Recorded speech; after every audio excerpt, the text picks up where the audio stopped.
We're talking to Dr. LMadu, who's given us some information relative to the African world, the scattering of Africans literally all over the world. And of course, Dr. LMadu, before we left, you were giving us an overview in terms of where Africans, for the most part, are situated. Mm-hmm. And I must say that they are situated in such numbers that we never realized that they might have been there, but we certainly didn't realize that you're talking about the hundreds of thousands in mm-hmm. these particular areas. Let's continue that. Mm-hmm.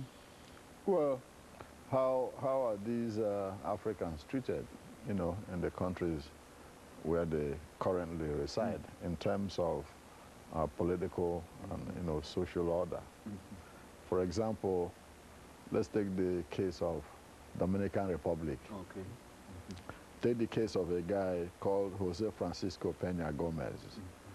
Mm-hmm. Peña Gomez was a long-time mayor of Santo Domingo, you know, the capital. Mm-hmm. His parents were Haitian, mm-hmm. you know, so he's very black, mm-hmm. you know. But he was the most popular politician in the country. Mm-hmm. He was a member of a Socialist International, a close friend of former Israeli Prime Minister Shimon Peres, mm-hmm. you know. He ran for election a few years ago against, you know, an icon in Dominican Republic called Balagua, who has been president for a long time. He won the election. Everybody knew he did. Mm-hmm.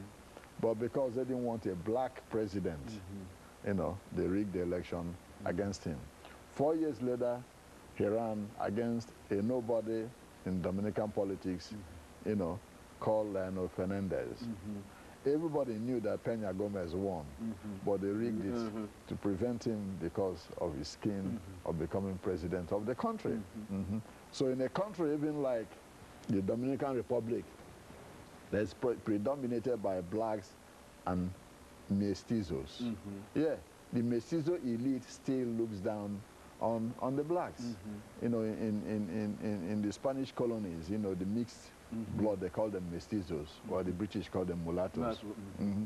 So the mestizos in Dominican Republic, you know, yeah, think they are superior to mm-hmm. to dark-skinned Haitians. Mm-hmm. You know, that's an example. In Colombia, you have about 5 million blacks, you know, but what happened, or what has been happening, is that the official census never counted blacks in the country. Okay. He never so did. They're not visible. They're exactly. Invisible for all practical purposes. Exactly. They're invisible for all practical purposes. Okay? There are about 4,000 and some legislators. 80 are black in the country. Mm-hmm. Okay. Now, take the example of Peru. The same. Mm-hmm. Mm-hmm. Most of the menial jobs and all that are reserved for blacks only, mm-hmm. you know, second only to the indigenous group. Mm-hmm. That was what gave rise, you know, to a guerrilla warfare that lasted a whole lot of years, mm-hmm. called the Shining Path. Mm-hmm. You know, that was a rebellion of the indigenous people against the hegemony mm-hmm. of the white elite.